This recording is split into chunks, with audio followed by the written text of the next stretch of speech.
You ask Tiger to calculate. This deals with finding the midpoint between 2 points. The midpoint between the 2 points is 24.5, 43.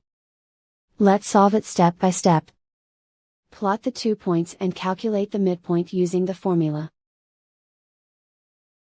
The coordinates of point 1 are, x1 equals 58, y1 equals 17.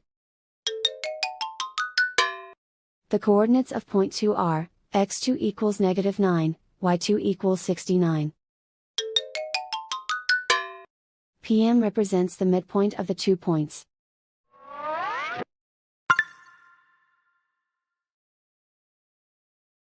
Use the x values in the midpoint formula to find the midpoints x. x1 equals 58.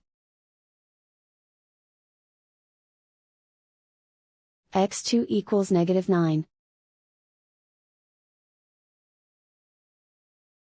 Simplify the arithmetic.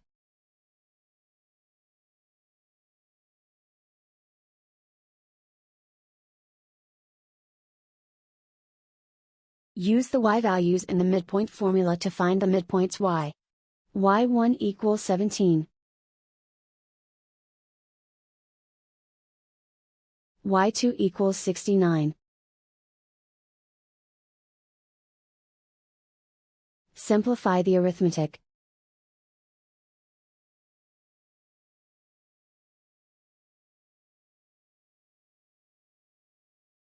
And so, the midpoint is 24.5, 43.